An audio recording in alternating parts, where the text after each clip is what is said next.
Bog da dober večer, hvala, ker ste prišli, hvala Ivo za čas. Res je moj zaročiti to našo polansko zgodbo in današnji večer. Bogu pa bi za začetek dva stavka iz knjige preroka Izaija, tako se je odprlo, če reče malo duhovno, duh želi, da to preberemo, sveti duh nam reče. Gorjenim, ki izdajajo krivične odloke in pišejo okrutne sodbe, da zavračajo pritožbe revnih in jemljajo pravico stiskanim med mojim ljudstvom, da so vdove njihov plen in ropajo sirote. Kaj boste naredili na dan obiskanja pred viharjem, ki bo prišel iz daljave? Komu boste tekli po pomoč, kje boste pustili svoje bogastvo?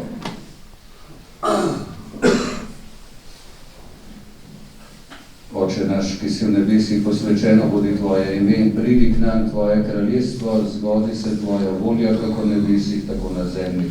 Daj nam danes naš vsakdanji kruh in odpusti nam naše dolge, kako tudi mi odpuščamo svojim dolžnikom, in ne vpelji nas v skušnjavo, temveč reši nas hudega. Slava Očetu in Sinu in Svetemu Duhu, kako je bilo v začetku, tako zdaj in vselej vekome. Amen. Naj se mogočni, dobri in smiljeni Bog blagoslovi ta večer, našo Poljansko faro, našo Poljansko dolino, vse naše družine in našo slovensko domovino, v imenu Očeta, Sina in Svetega Duha. Amen.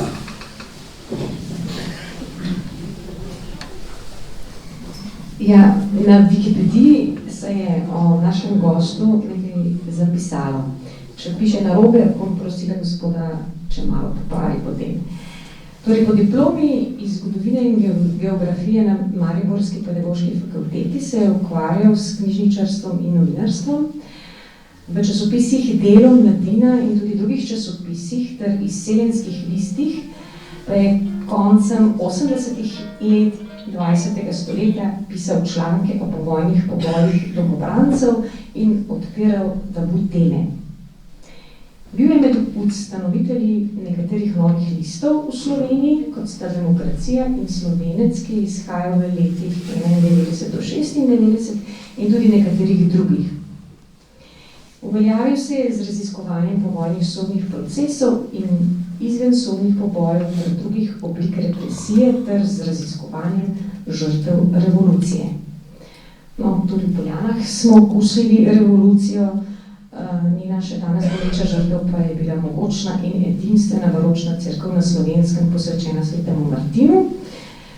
V Poljanah se letos spominjamo 80 let od poškodbe te cerkve in skupaj z njo je bilo uničenih v Poljanah takrat 7 stavb. Tako mi je povedal moj oče, ki se tega še kar nekaj spominja. Hiša Ajnšk, Dolinarji, hlev župnišče, Mežnarija, stara šola na Kupčušu, pa ta nova poljanska šola, ki je zdaj stara šola. Cerkev je bila zamirna, Mežnarija je izbrisana, kar se je na njo porušil zvonik cerkve. Vse ostale stavbe pa so bile požgane, torej vsega skupaj uničenih 7 stavb, cerkev pa poškodovana. Tako, toliko za začetek, ostalo pa prepustim našemu gostu. Hvala lepa. Ja.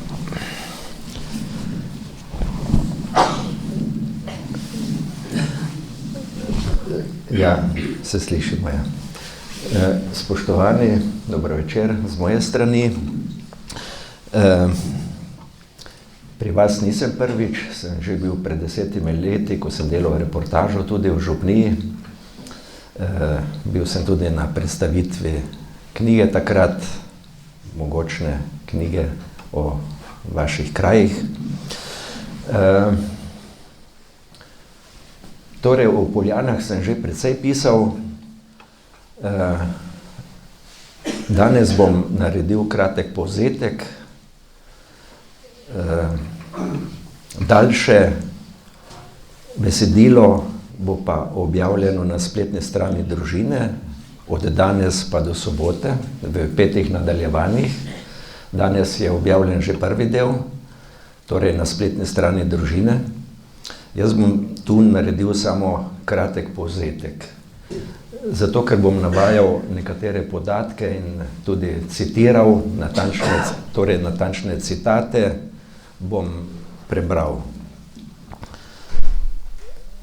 Prvi podatek, ki posredno govori o Poljanski cerkvi, je iz leta 1074.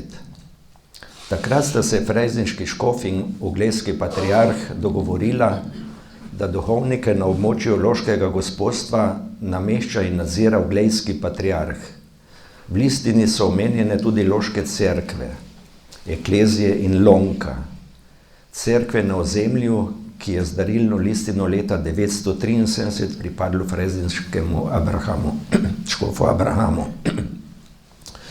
Drugi podatek je iz urbarja frejzinških škofov iz leta 1291, v katerem je omenjen predmost in posledično tudi posredno Poljane z romansko predhodnico gotske in baročne cerkve z zavetnikom svetim Martinom. Leta 1296 so Poljane postale vikariatna župnija pod okriljem starološke fare. Leta 1417 pa je bila ustanovljena samostojna župnija z že znanim zavetnikom svetim Martinom za osrednji del Poljanske doline.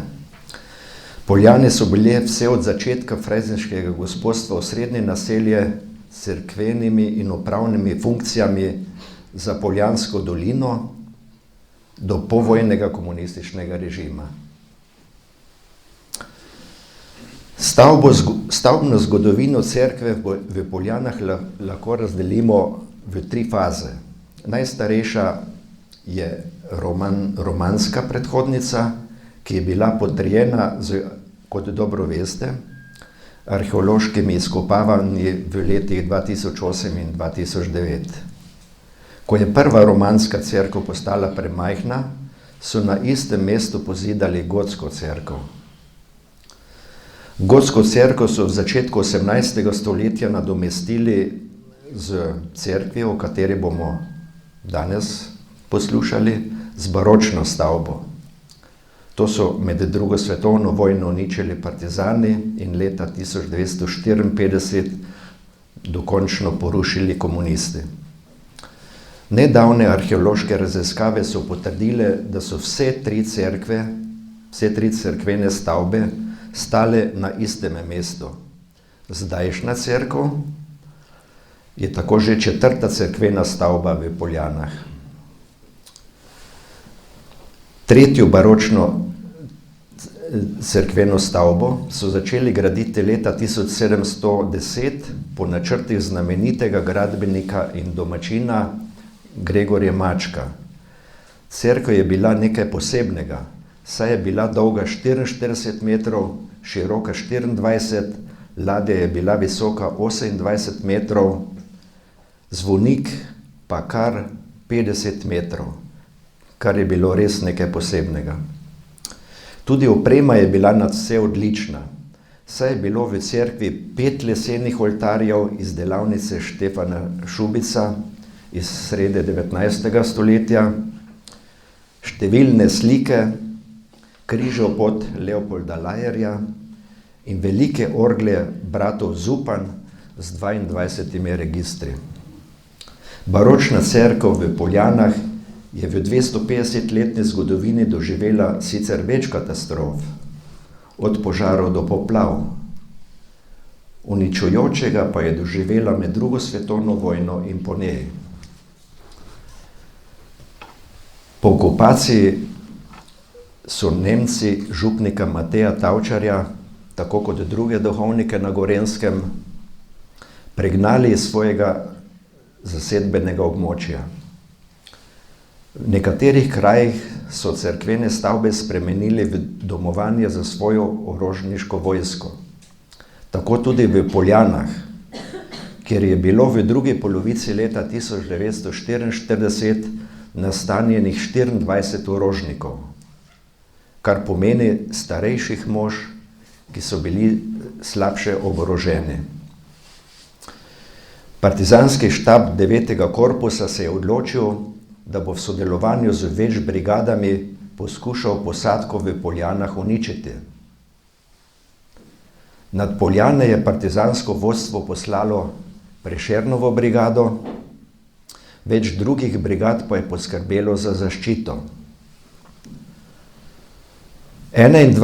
oktobra 1944 so popolnoma uničili veliko stavbo župnišča, najhujše pa je bilo pustošenje po cerkvi.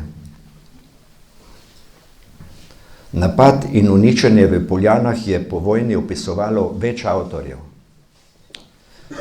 večinoma v 70. letih. Trije, Stanko Petelin v knjigi Prešernova brigada, komandant Prešernove brigade, ki je napadala Poljane, Karel Leskovec, je v svoji 3. knjigi spominov z naslovom Križpotja, Jože Vidic v knjigi Zločin pri Lenartu. Leta 2010 pa je Vojni muzej v Logatcu izdal partizanske zapiske Toneta Svetine. Od teh 4 avtorjev so kar 3 sodelovali v napadu na Poljane in so torej opisovali iz svoje izkušnje in temu primerno tudi zelo neobjektivno. Žal imamo samo te 4 obširne zapise, kar pomeni, da samo iz ene strani. Žal iz druge strani teh dogodkov, podobno kot drugod po Sloveniji, ni nihče zapisoval. Vidi pa se, ker nekaj primerov vendarle imamo od drugod, da so opisi ljudi iz druge strani veliko drugačni kot pa ti propartizanski. Partizanski napad na Poljane je trajal torej 21. oktobra 1944, eno noč in en dan. Pri tem niso uničili le šole in velikega župnišča in ostalih stavb, kot smo prej slišali, ampak so opravili tudi veliko roparsko akcijo. Karel Leskovec je v knjigi Križpotja, torej komandant Prešernove brigade, ki je napadala, zapisal: Bili smo že v vasi, le kakšnih pičlih 100 korakov od Postojanke sem naletel na skupino, ki je čisto pozabila, da je zraven Nemcev, in se zapodila v trafiko zraven mostu, kakšnih 10 korakov umaknjeno od ceste proti cerkvi. Bila je trdno zavarovana, torej ta trafika, z okovanimi vrati. Vsak kadilec bo razumel, kakšen neprecenljiv zaklad je bila trafika za tobakarje, ki so dan za dnem zvijali kakšno suho listje, ko so se znašli pred tako veliko zalogo občudovane in tako spoštovane travice. Konec citata. Drugi avtor, Jože Vidic, je v knjigi Zločin pri Lenartu zapisal: Po boju smo šli v bližnjo trgovino in pobrali še tisto, česar pred dnevi, torej ob glavnem napadu, nismo mogli odnesti. Naložili smo kakšnih 8 kmečkih vozov in da so približno 5 ur nosili blago iz trgovine. Citiram: odnesli smo okrog 5000 jajc in več ton moke, hrane za polna 2 kamiona, konec citata. Vreče moke, sladkorja, soli in zaboje jajc so do poti v hribo nad vasjo Volča prenašali na rokah ali na plečih. Tam so vse te dobrote varno naložili na vozove in odpeljali do Matečkove hiše v vasi Dolenšče pod Javorjami. Od tam so hrano prevažali čez Žetino in Blegoš v Cerkno. Vozili so s kmečkimi vozovi in z vozniki. Matečkova domačija jim je bila vmesna postaja. Tam so konje in voznike zamenjali. Torej, da ne bi bilo preveč prič. Jože Vidic je zapisal tudi naslednje. Ko smo počivali na Blegoški cesti, sem na enem od vozov pregledoval blago, ki smo ga zaplenili v trgovini. Bilo je precej ženskega perila in nekaj ženskih plaščev. Konec citata. Moj komentar. Le komu so Vidičevi partizani ukradli te ženske plašče? Ali mar Nemcem? Karel Leskovec, torej komandant Prešernove brigade, je zapisal: protitankovski top, ki je bil na spodnjem delu Volče, je spustil nekaj strelov proti zvoniku. Ne vem, kako so pomerili, da so granate usekale precej niže in se razletele ob zidu še pred postojanko. Tu zadaj je ležalo nekoliko borcev, ki so bili pripravljeni, da se poženejo proti postojanki, takoj ko top napravi svoje. Granate so udarjale prav v ta zid in se na njem razletavale. Tu je bil nekdo mrtev in nekaj ranjenih. Čeprav smo imeli z njimi telefonsko zvezo in vendar nismo mogli dopovedati, da tolčejo po svojih. Jože Vidic je že v omenjeni knjigi Zločin pri Lenartu zapisal naslednje. Še z enim partizanom je Tine vstopil v cerkev. Prav takrat pa so začeli Nemci nanjo streljati. Na partizana so v cerkvi leteli kosi opreme stranskega oltarja, glave, roke, noge svetnikov, križi in drugo okrasje na oltarju. In naprej, vojaki, torej Vidicov komentar v tej knjigi, vojaki, ki imajo na sponki pasa napisano Bog z nami, sedaj tu v cerkvi streljajo na svojega Boga, je razmišljal Tine, tak je vstopil v cerkev. Kje so domobranci, ki kričijo, da partizani oskrunjajo cerkve? Kdo strelja na oltar? Partizani ali Nemci?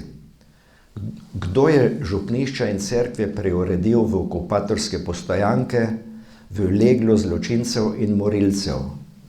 Svetohlinska domobranska propaganda se je že 1000-krat razblinila ob takšnih primerih, kot ga je Tine doživel v Poljanah. Tako je zapisal Jože Vidic v začetku 70-ih let v svoji knjigi Zločin pri Lenartu.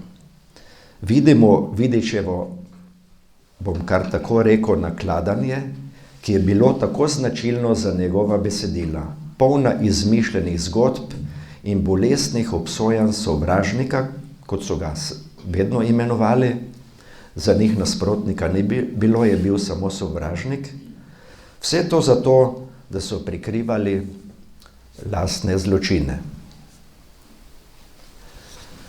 Karel Leskovec v knjigi Križpotja takole: komandant 18. divizije, torej temu Leskovcu nadrejen, in še nekateri drugi iz štaba so zjutraj prišli v vas. Jezil se je, torej ta komandant, in preklinjal, zakaj še ni vse skupaj uničeno. Postavil je rok, da mora biti postojanka, ki je bila v župnišču, še pred nočjo uničena. Citiram: bil je jezen, da je sikal okoli sebe kakor gad. Ko so partizani vdrli v župnišče, iz katerega se je uspel del orožnikov umakniti, bilo je ponoči, so ga izropali. Leskovec je zapisal: zunaj pred zgradbo so že stali vozniki. Borci so z vso naglico nosili plenjene vozove. Vidimo torej, zakaj toliko govorimo o ropanju, da je sestavni del partizanskih akcij, povsod, kjer so jih izvajali, je bilo tudi ropanje. Leskovec je potem vse skupaj zapisal konec z naslednjimi besedami. Po 8 uri v Poljanah ni več pokalo. Takrat so med hišami zadoneli drugi glasovi. Torej, to je pisal v 70-ih letih, ko je propaganda bila zelo v ospredju. Oglasila se je harmonika, zdaj na tem in spet na onem koncu vasi. Začuli so se razigrani glasovi mladih ljudi, partizanov in domačinov, ki so prav tako težko čakali, kakor mi sami, kdaj pokončamo Nemce. In še je zapisal v 70-ih letih, čez 2 dni je bil v Poljanah velik miting. Z vseh strani so prišli prebivalci. Na velikem dvorišču zraven cerkve se jih je kar trlo ljudi. Bili so hvaležni, da je tudi njihova vas po tolikem času zadihala brez sovražne postojanke. Na mitingu so govorili visoki partizanski voditelji. Komisar je naše divizije in sekretar oblastnega odbora OF za Gorenjsko Bogdan Osolnik. Konec citata. Tako je torej partizansko uničevanje v Poljanah opisal Karel Leskovec v knjigi Križpotja, vzneseno, kot se je za rablja revolucije spodobilo. Uničevanje je bilo nekaj samoumevnega in pozitivnega za njih. Pod izgovorom osvobodilnega boja so v resnici uničevali slovensko civilizacijo. In rezultat? Uničenje in mrtvi. Nemcev, kot sem že prej dejal, je šlo za starejše orožnike, naj bi bilo po partizanskem pisanju mrtvih 11. Partizani so imeli 3 mrtve, kot smo prej slišali, so enega ubili sami z natančnim topovskim zadetkom in 17 ranjenih. Od tega 7 huje. Po komunističnem pravilu so ubiti partizani, kot so temu rekli, in še danes se tako govori, padli, kar je povsem neprimeren izraz za nekaj, pri čemer je človek izgubil življenje, torej vse. Po Gorenjskem je veliko partizanskih spomenikov in če boste pozorni, skoraj povsod piše padli. Padli za domovino, padli toliko in toliko. To je seveda nemogoče izraz. Zakaj so ga uporabljali, se bolj ali manj ve. Zato, da se zakrije resnica z pravimi besedami. Ampak komunistov življenje, razen lastno, ni zanimalo. 20 ljudi je bilo torej ali mrtvih, ali hudo poškodovanih. Ob tem pa so bile uničene tudi Poljane, središče Poljanske doline, nepopisno gorje in uničenje, ki so ga razni, kot smo prej slišali, Vidici, Petelini, Leskovci in Svetine, tega bomo še slišali, opisovali kot lovski pogone na zveri. Tako se namreč berejo ta njihova besedila. Toda uničenje nemške postojanke 21. oktobra in s tem velike stavbe župnišča in še šole za povrh in še nekaterih stavb. V Poljanah partizanskemu vodstvu ni bilo dovolj, ker se je za njegovim bojem skrivala komunistična revolucija, so tudi v Poljanah nekaj dni pozneje nadaljevali z uničevanjem. Nemcev takrat v Poljanah več ni bilo. Imeli so lahko delo. Začeto delo nekaj dni prej so prišli dokončati v noči na 13. november 1944, takoj po praznovanju župnijskega patrona svetega Martina. Ob zvoniku so partizanski minerci namestili veliko količino eksploziva, ki je po sprožitvi popolnoma porušil njegovo 50 metrov visoko gmoto, ta pa je pod seboj pokopala in uničila prezbiterij skupaj z vso dragoceno opremo. Pri uničevalni akciji je sodeloval tudi Tone Svetina, ki sem ga že prej omenil, 4. avtor, ki jo je opisal z naslednjimi besedami. Poslušajte. Zatem smo bili v Leskovici in to cela brigada. Nek večer je prišlo nenadno naređenje za miniranje cerkvenega stolpa v Poljanah, kamor se mislijo zopet usidrati Nemci. Šla sva z Biličem s četo, z nami je šlo tudi 16 minercev, vsak s svojim žaklom plastika, torej eksploziva, težkim okoli 10 do 12 kilogramov. Hiteli smo, da nas Nemci ne prehite. 3 ure smo hodili. Okoli 12. ure smo bili v Poljanah, najprej po ključe od cerkve. Dobili smo jih pri neki stari babi. Za čas, ko so minerci delali, sem šel po hišah opozarjati in žicati ljudi. Stare ženske so zelo razburjeno sprejele to vest. Vse je begalo. V neki hiši pa sem v posteljici narajmal lepo simpatično dekletce, katero sem politično prepričal za zelen dežni plašč. In je nadaljeval. Seveda sem me moral govoriti na vse načine, da sem uspel. Mati mi je pa dala še en fejst kos kruha. Edina hiša, da nisem slišal nobenega godrnjanja. Prej smo pa slišali, kako so opisovali miting in veselje ljudi.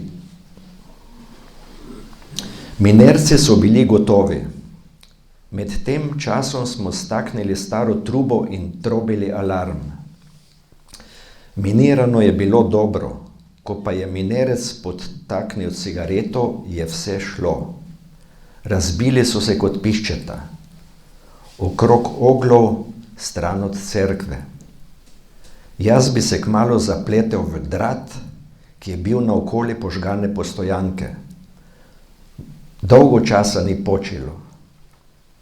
Bil sem 150 metrov oddaljen, v varnem zaklonu pod neko lopo, da me ne zadene kak kamen.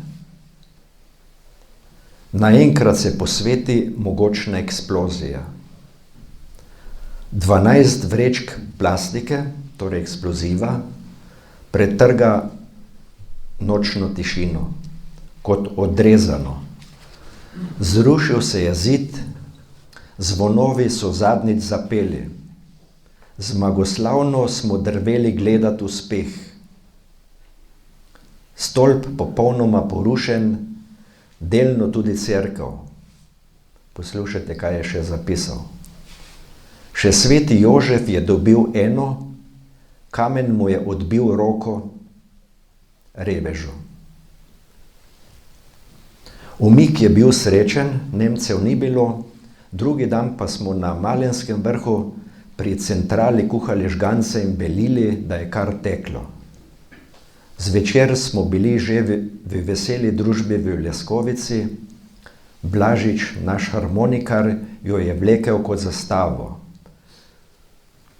Drugi dan pa je 600 Nemcev pridrlo v Poljane, toda zaman. Tam, kjer je bila Postojanka in cerkev, je bilo eno samo veliko grobišče. Tako znameniti avtor ukane Tone Svetina. Zločinsko delo so komunisti v Poljanah nadaljevali čez 10 let, leta 1954, torej pred 70 leti. Februarja so s kompresorjem in z miniranjem podirali ruševine, ki so ostale za partizanskim uničenjem 21. oktobra in 13. novembra 1944. Največ dela so imeli z velikansko cerkveno ladjo, ki je še stala. Rušiteljem se je zelo mudilo, saj so do prihoda umetnostnih zgodovinarjev spomeniške službe Ivana Komelja in Marjana Zadnikarja delavci že sežgali oltar desne kapele. Razen nekaj malenkosti, ki so jih skrili po zasebnih hišah ali odpeljali v začasno hrambo v Loški muzej, so večino izjemnega gradiva, od cerkvene opreme do arhitekturnih detajlov, uničili v namerni rušitveni ihti. Kot veste, domačini, so material uporabljali za nasutje ob gradnji ceste Poljane-Javorje.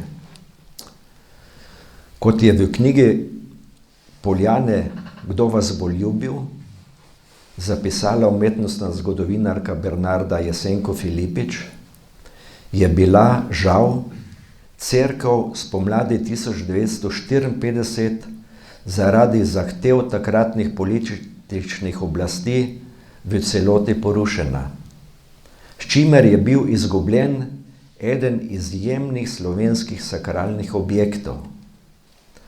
Le nekaj kipov in 2 sliki so našli svoje mesto v novi cerkvi. Žal s tem barbarskim dejanjem nismo izgubili le edinstvenega arhitekturnega spomenika, pač pa tudi obsežen opus podobarske družine Šubic. Leto prej, leta 1953, je komunistični režim s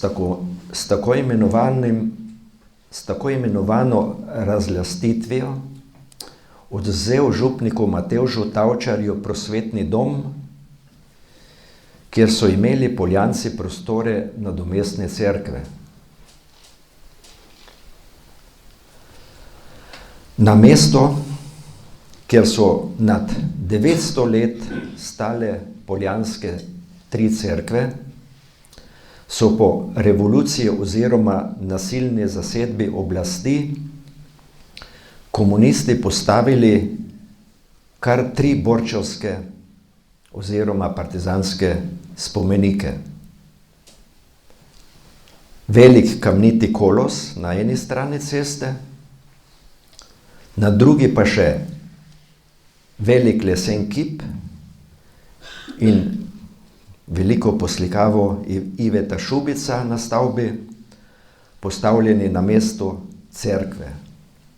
Zadnja 2 spomenika so postavili v čas tako imenovane poljanski vstaji iz leta 1941, ki je trasirala pot revoluciji oziroma komunističnemu nasilju. Ko so cerkev sredi vasi porušili, so Poljane ostale brez osrednjega cerkvenega poslopja. Župnik Matevž Tavčar je bil že precej v letih, zato se je leta 1261 odpovedal župniji. Da bi morda zgradili novo cerkev, so januarja 1962 v Poljane premestili mladega župnika Mira Bončo, ki ste ga vsi poznali. Po njegovih prizadevanjih za gradnjo nove cerkve so po 4 letih končno izdali dovoljenje. Določili so novo lokacijo, ki ni bila več v Poljanah v vasi, ampak v Predmostu, na poplavnem območju Poljanske Sore. Pričeli so z gradnjo nove cerkve na območju, ki je na najnižji legi, tako da cerkev stalno ogrožajo visoke vode in poplave. In za konec, poleg uničenega kraja in neprecenljive kulturne dediščine je bilo med partizanskim pustošenjem v Poljanah ubitih, kot smo slišali, 14 ljudi, ranjenih pa vsaj 17, od tega 7 huje. Iz zapisov se vidi, da so za smrt in poškodovanje kakšnega svojega krivi tudi partizani sami. Sicer pa prav vse ubite partizane ima na vesti partizansko vodstvo, ki jih je poslalo v tako imenovano akcijo slepega uničevanja. Vse splošno znano je, da je za ideologijo, ki je vodila partizane, bilo človekovo življenje prav malo vredno. Uničenje orožniške postojanke v Poljanah je bil le tipični partizanski izgovor, češ, da si morajo narediti varno pot v Dolomite, ki si je predtem pri Hotedršici niso mogli narediti.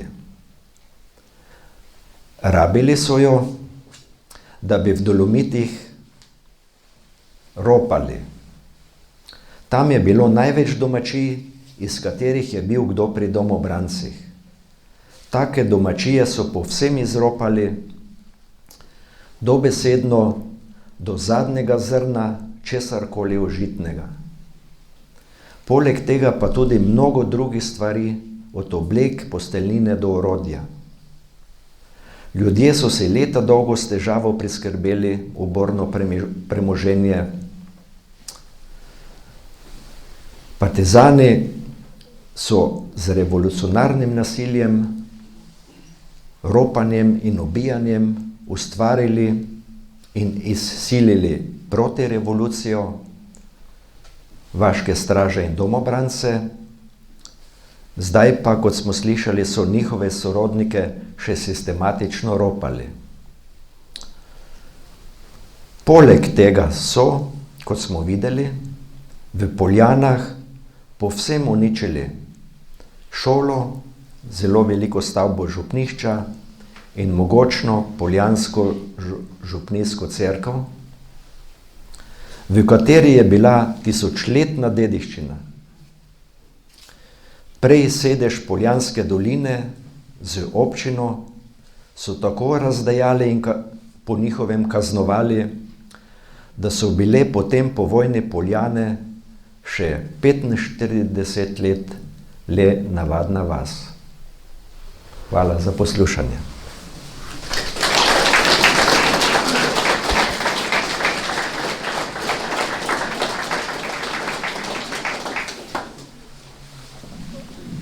Hvala lepa za tole izčrpno predavanje. Reči, sem marsikaj prvič slišala. Brala sem že tudi danes en članek, ki je priletel v moj nabiralnik in ga boste lahko brali tudi v Vaščanu, tako da že malo reklame naredila, ki je tudi na to temo. Imam pa nekaj vprašanj, potem bom pa še drago publiko povabila, da še kakšno zastavi. Ja, mislim, da sta dve ključni stvari pri zgodovinarjih je zelo pomemben čas, kdaj se nekaj zgodi in ker je čas, to se pravi, vzrok in posledica, ne? In če bi lahko rekli takole, ne? Če je bil tam v koncu oktobra, ko so udarili cerkev, če je bil noter še nekaj Nemcev, ne vemo, so bili ali niso bili, in bi mogoče to še lahko nekako upravičili tisto dejanje, ki se je dogajalo v cerkvi, bi tega 12. oziroma 13. novembra nikakor ne mogli upravičiti več. Tudi sem brala različne vire in nikjer ne omenjajo, da bi bili 13. novembra v Poljanah Nemci. Kar pomeni, zakaj so torej podrli zvonik. In mogoče še eno vprašanje, ali se je to leta 1944 pogosto dogajalo tudi pri drugih cerkvah po Sloveniji? Ja, saj to vaše vprašanje je seveda retorično, ne? Odgovor bolj ali manj poznamo vsi. Šlo je za sistematično uničevanje že od vsega začetka. Komunisti so pač okupacijske razmere izkoristili za komunistično revolucijo, kar pomeni za pohod na oblast. To so lahko naredili edino v času okupacije, ker namreč okupacijske razmere so bile posebne razmere. Ko je prišel okupator v deželo, je ukinil domače službe, pravosodje, policijo, sodstvo. Nihče ni mogel preganjati ropanja, kraj, umorov, zločinov. Zato to bi moral seveda početi okupator. Deloma je to počel, vendar na svoj način, z svojimi metodami, v zelo omejenih oblikah. Mnoga območja so bila z okupatorjem nezasedena, to so komunisti z svojimi partizani z spridom izkoriščali. 45 let smo poslušali o tako imenovanih osvobojenih ozemljih. Seveda teh osvobojenih ozemelj ni bilo.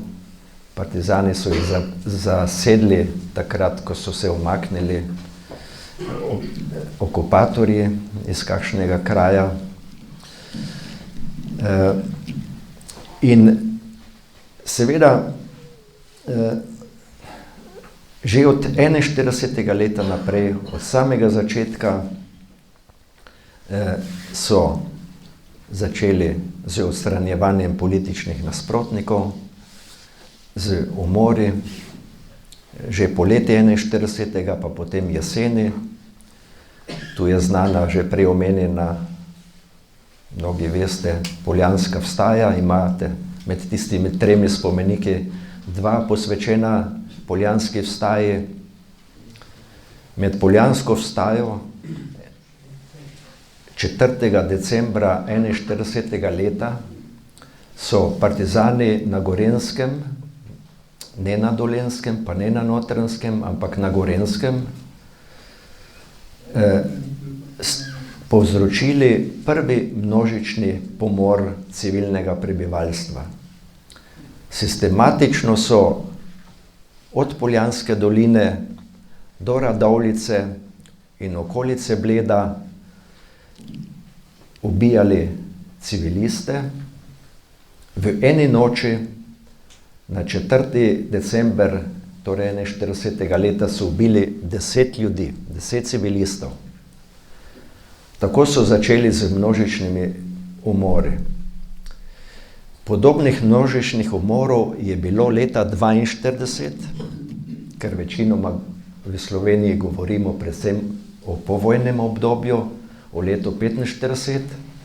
Torej leta 1942 po Sloveniji kar precej.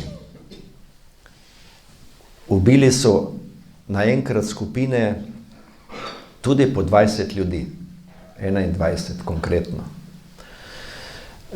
Seveda, to ubijanje je imelo svoj namen.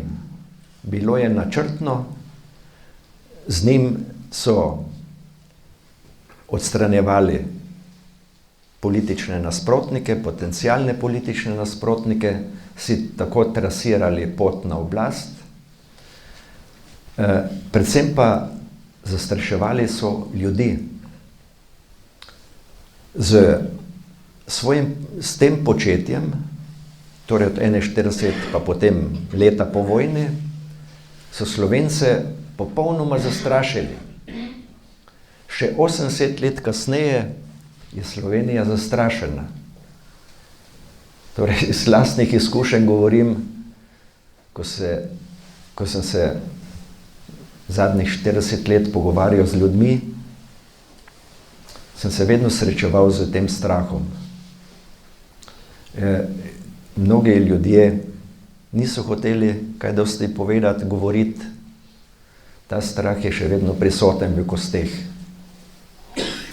Jaz sem sreči toliko mlajši, da se mene ta strah ni dotaknil in se zato toliko bolj v narekovajih sproščeno se ukvarjal s temi stvarmi. Nisem bil obremenjen z strahom. Drugi sestavni del je seveda bilo ropanje. Zdaj, nekdo bo rekel, rabili so hrano za prehranjevanje. Recimo na Štajerskem znameniti pohorski bataljon, ki se ga še vedno tako časti vsako leto, ki so ga Nemci potem uničili, je 3 mesece ropal po samotnih kmetijah okoli Pohorja, nabiral hrano za prezimovanje iz zime, v zime 42 na 43. Pri tem tudi, pri tem ropanju so ljudem grozili in tudi marsikoga ubili. Tudi z sekiro med drugim. Zakonski par, moža in ženo. In potem vrgli v ogenj, ko so sežgali v Mislinji tovarno lepenke in sta tam zgorela. To je bilo med ropanjem. Nemci so seveda to spremljali, zbirali informacije, ni bilo potrebnih nobenih domačih izdajalcev, sledov je bilo zelo veliko in potem so samo naredili še akcijo, obkolili in sledilo je uničenje. Kot veste, takrat so ubili takrat razen ene osebe vse, 70 borcev pohorskega bataljona. Malo sem bil predolg. Ko začnem govoriti, gre. Jaz bi mogoče se vprašala tukaj, vidimo, da komunistična ideologija se je hudo med svojimi sovražniki se poiskala, svojih sovražniki se poiskala tudi med verujočimi, oziroma med cerkvami. Ampak, če pogledamo, kjerkoli je ta ideologija pač obveljala, je katoliška cerkev najbolj nasrkala. Tako recimo v Stalinovi Rusiji, tudi katoličani, v Jugoslaviji, ne muslimani, ne pravoslavni, ampak katoličani. Zakaj ravno katoličani? Pa kaj so katoličani, oziroma prav katoliška cerkev? Ja, seveda, enostavno. Pri komunizmu je šlo za totalitarizem, ne? Šlo je za prevlado nad ljudmi, tudi nad dušami in totalitarizem pomeni, kar je osnova komunizma, da lahko z ljudmi upravljajo samo oni. Cerkev je pa bila seveda tu glavni nasprotnik v svoji organiziranosti, v pripadnosti ljudi, veri in cerkvi. In zato je bila cerkev glavna tarča. Zdaj, tu smo danes govorili seveda o vaši znameniti cerkvi, o tem strašnem uničenju. Ta cerkev je bila seveda samo ena od mnogih cerkva, ki so jih uničili med vojno, pa tudi po vojni. Ta seznam je še neobjavljen in je pravzaprav neverjetno pretresljivo dolg. Okoli 150 cerkva so na takšen ali drugačen način med vojno in tudi po vojni prvih 10 let, nekje do leta 1955, uničili. Partizani, komunisti, kakorkoli. Poznate primer v sosednji dolini, kjer so okoli Selc minirali 5 cerkva, marca 45. leta, ko ni bilo več nobenih posebnih nevarnosti, ko so že vedeli, da bodo zmagali, in kljub temu so postavili eksploziv pod 5 cerkva nad Selško dolino in jih minirali. Bile so razstreljene dolga desetletja, zidovi. Danes, po letu 90, po demokratizaciji, so jih ljudje s svojimi sredstvi in žulji obnavljali. Ne borci, ne bivši komunisti niso nič prispevali nikjer in so danes je vseh teh 5 cerkva lepo obnovljenih. Jaz sem se letos nekaj ukvarjala s Kočevsko in sem bila tudi zgrožena. 95 cerkva, 53 do 55 leta dol porušijo, ne. Pa sem si rekla, ok, po navah ena pade dol, pa 95 in to 53 leta požgejo, porušijo. Mislim, kaj mora biti v človeku, da gre to narediti? Mislim, jaz tega sploh ne razumem. Mislim, v današnjem času človek tega ne razume, no. Seveda tega ni mogoče razumeti. Gre za totalitarizem. Niso uničili samo toliko cerkva, tudi druge stavbe so uničevali, šole tudi pri vas, župnišča tudi pri vas. Mnoga župnišča, mnoge šole, kulturne domove so požgali, minirali. Posebej, poleg cerkva, pa so imeli piko nad gradove. Partizani so med vojno uničili kar 72 gradov. To je strašna številka. Nekateri od teh gradov so res bili mogočni, Turjak in tako naprej, z vso mogočno opremo, pohištvom, knjižnicami. Vse to je gorelo takrat. Čisto nič jih ni zanimalo. Samo da so čistili deželo, ki so ji potem zavladali.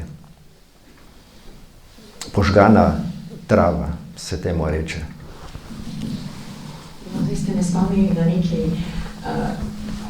46. leta se je zdelo, da bo to cerkev še možno popraviti. Pride dol Francestele.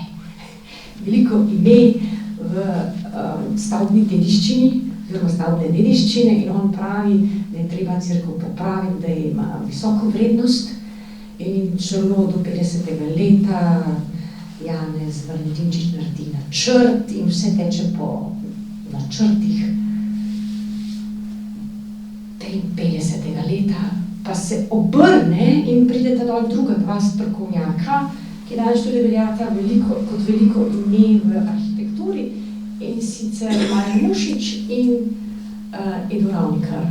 In jaz sem zdaj to prebrala, ker me je to vprašal, veste, ko sem študirala, tako, kot se zdaj je dr. Janez Bogataj vprašal zbornico, ne celo predavalnico, če kdo ve, čemu so v cerkvo v Poljanah podrli. In on je to vedel. Jaz sem se pa oglasila in potem sem se gledala, kako da jaz vem, pa kako da on ve. Jaz danes vem, zakaj on ve, on je pa pozbira, da sem Polanka. Takole je pisalo. Da je v svoji legi cerkev urbanistično nepomembna, neskladna s krajevnim okoljem, pretirano velika gmota, ki onemogoča, da se naravni element, naprimer pogledi na Škofjeloško hribovje, da bi se mogli uveljaviti, da je arhitektura ni tipična, ni kvalitetna, notranjščina z opremo je povsem brez vrednosti, je obrtniški izdelek polpretekle dobe. Delne ruševine župnijske cerkve v Poljanah ne predstavljajo vrednote, ki bi jo bilo treba varovati. Mislim, kako lahko nekdo, ki je arhitekt in celo učenec Plečnika, oba sta bila učenca Plečnika, to napiše, meni je sam občutek, da je to, da so pač to profesora pobegel prisilu, ali ne vem? Ja, no se tudi... Ja, se tudi to je retorično vprašanje. Ves je, ne, mnogi ljudje so oportunisti, očitno sta delala kariero, se hotela režimu podkupiti nadrejenim in sta pač tako razmišljala. Ne. Frances Tele, seveda so bili take ljudje, ampak oblasti je bilo že od vsega začetka jasno, da ne bo dovolila obnove cerkve, da jo bodo podrli do konca. Poljane so zbrisali. Prej, vi dobro veste, domačini, bil tu sedež, tudi občine.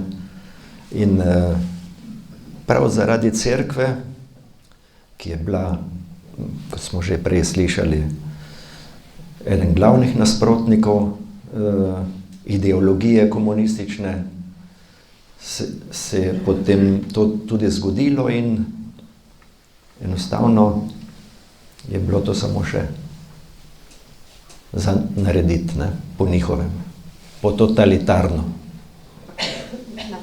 Seveda je to težko razumeti danes zdravorazumskemu človeku, ampak 100.000 ljudi so ubili v Sloveniji, ne, te ljudje.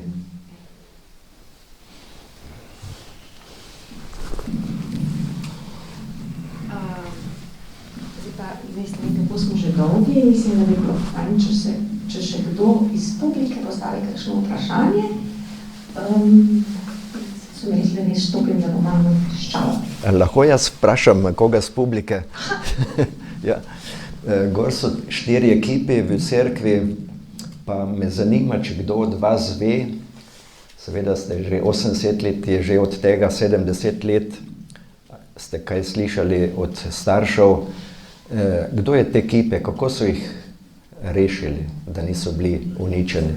Torej za slike vemo, da sta bili na restauriranju, kako je pa bilo z ekipi?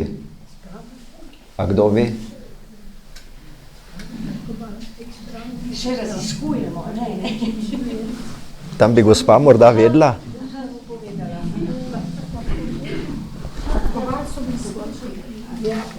Tam parkovalu ima, tam so imeli neki spravljeni, pa v dobi gor sta bili više splitek, gor so tudi imeli spravljeni, pa drugi, pa te Nemci čuje. Ja. Torej, da so ljudje sami odnesli? Ja, so jih neki odnesli, ker ti pa vem, ki je mož moj prav. Bog so, ki je bil v šoli, ki so bili v šoli, pa je en od učiteljev, ne vem, kjer je bil, je dejal, otroci, pejte pogledat, pejte na okna, pa pejte pogledat, kaj delajo Polanci do zdaj, ki so tirku, ki so ropali, ki so korili tiste svetnike, pa tisto vse. To je velikrat množstvo, ki je bil šolo.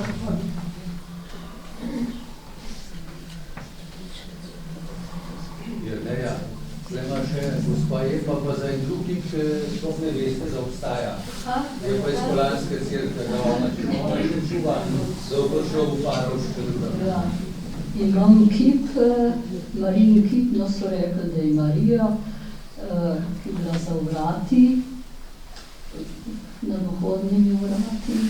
prišla je pa, tam sosedovi so jo rešili, pa Primažu v Polanah, pol jo je pa pripeljala k nam, to je pa kilometer stran, v Košku, imela je steklenice noter, malo šnopčka je rada dobila, in je pripeljala to Marijo gor, podla pri nam, pa sem jo pa jaz vzela, to da je še zdaj pri meni, pa sva župnikom že zmenila, da pride nazaj.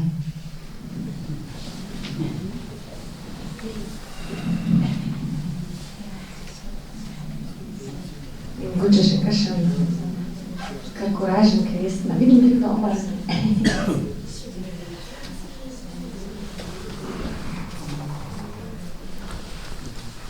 Mogoče še kakšen, ki kaj pozna, recimo jaz imam mojega očeta doma, ki potem veliko kaj povedati, samo on ne mara v javnosti, neč govori, papa nekaj še pride, bi bilo fajn, če še bil tak, ki pozna kaj iz prve roke, je še kakšen tak, da vidim.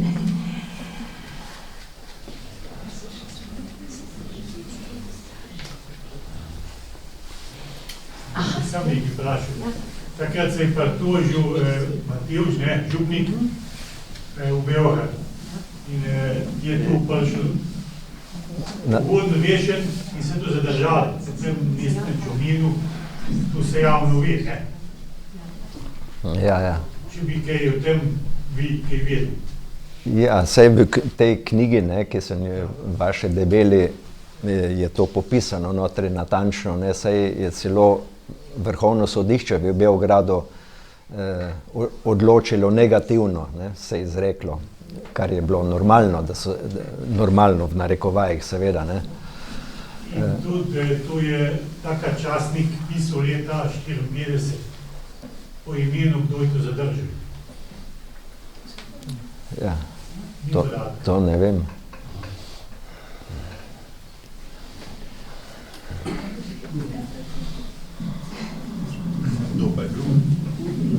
Ja, pa monštranca se je iskal partizani, to se je pa najdel, mislim, se je domačini nekam zakopali, to, kde je bila zakopana cela vojna, bila njih zakopana. Ne vem, kam se je zakopala, se je nekam jama, ali se je, ne vem, sem slišala, sem pa, da se je najdel. Partizani niso najdli, da se je zakopali. Se je uspelo rešiti, iskal se je pa.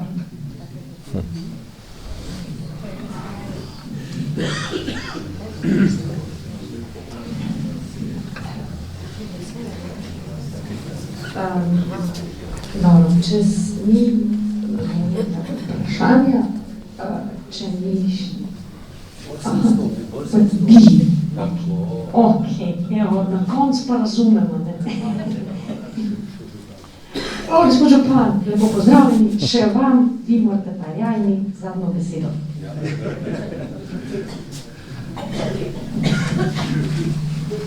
Pred zadnjo.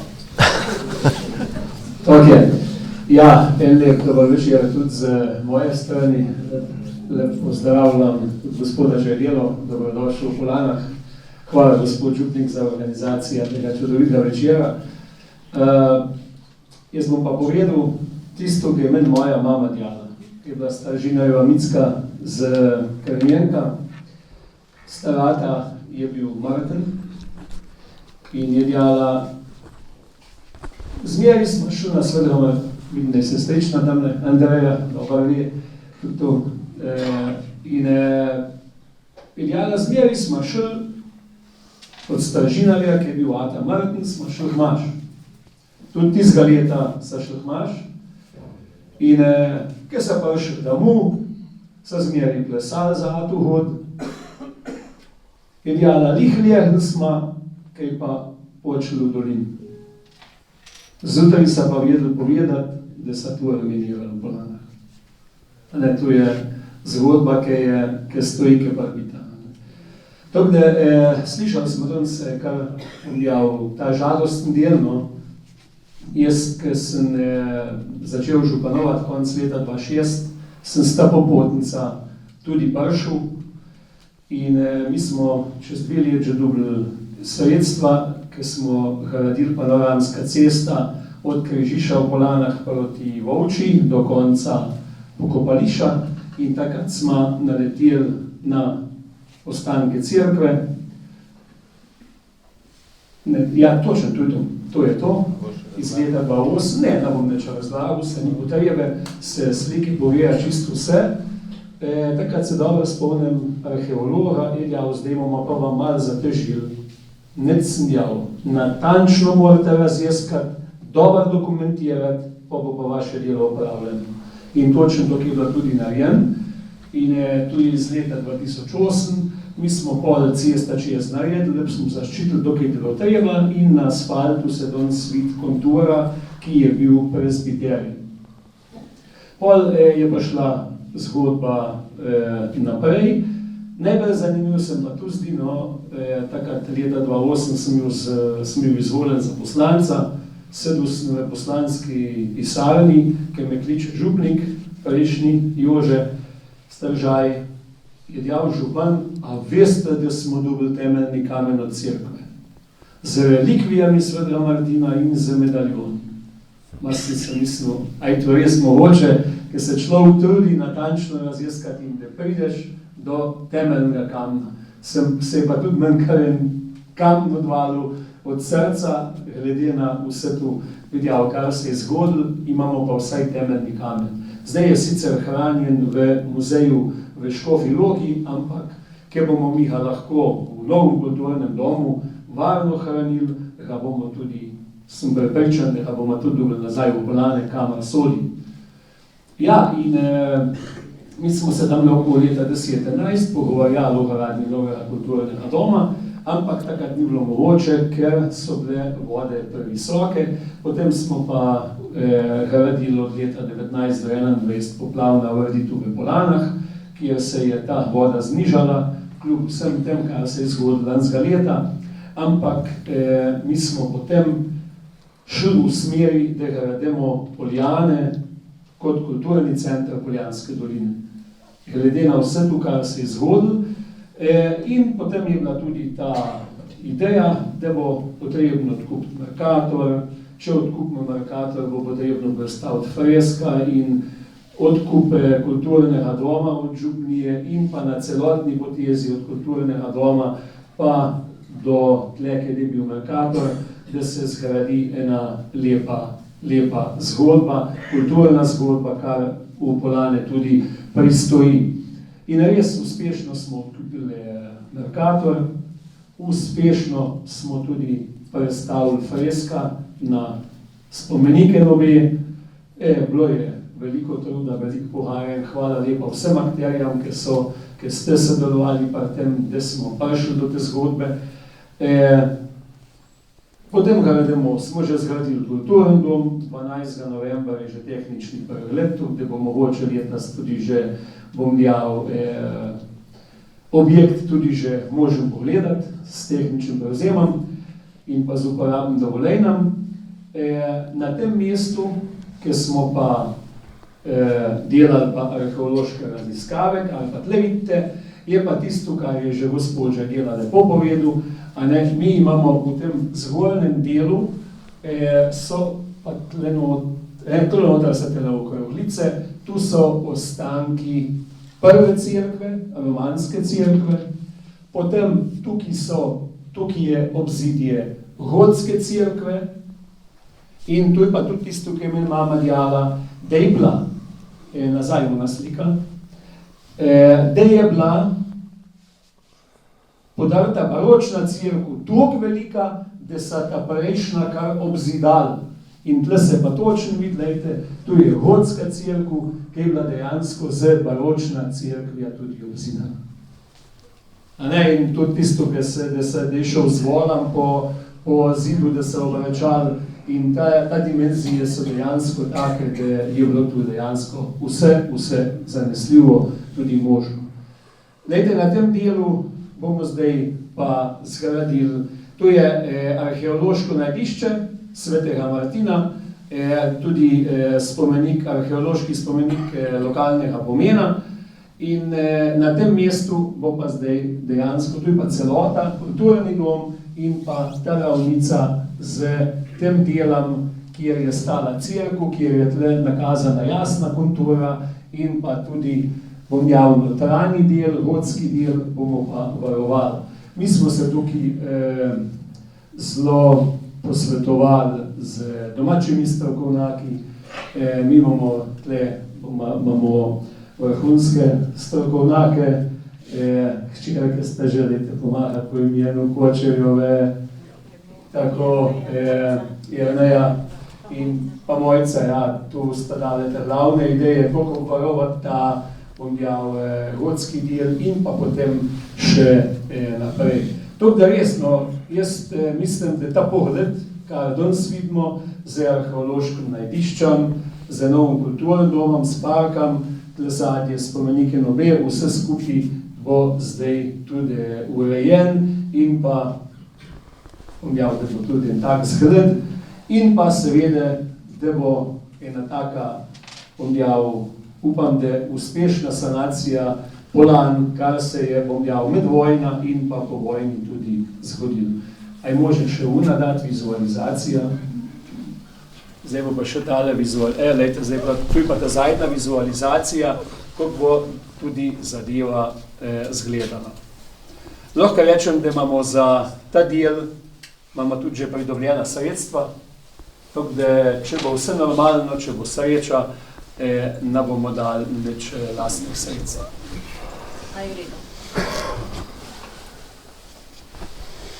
Se pravi, tako greš po sedanji cesti? Po sedanji cesti.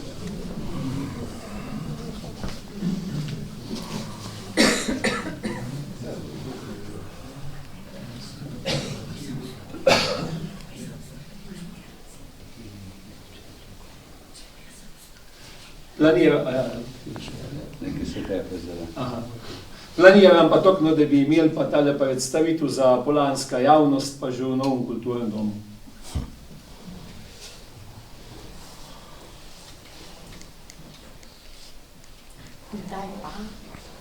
Še letos, čupam. Če ne pa koj pa novemu letu.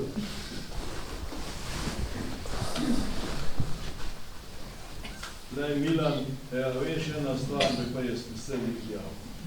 Človek je mehka, medla, plehka in ridkasto razredna družba. Zato do tega pride, kar smo danes slišali, je pa še ena težava. Kulturnom je pa za Polane sramota, ki ima taka streha. Oprosti, moram povedati.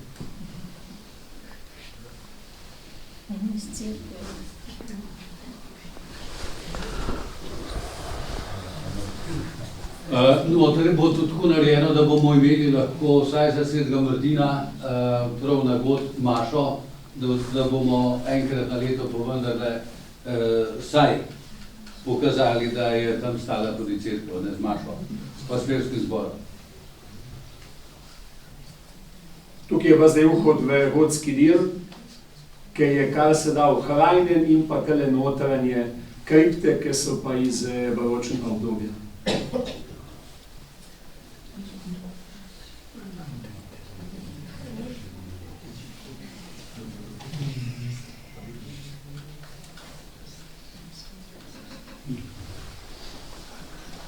Tole, ki so pa breze, bojo pa temelji tudi za ena vertikala, ampak ne smemo vsega mi narediti, moramo še pustiti za naše zanamce. Hvala lepa.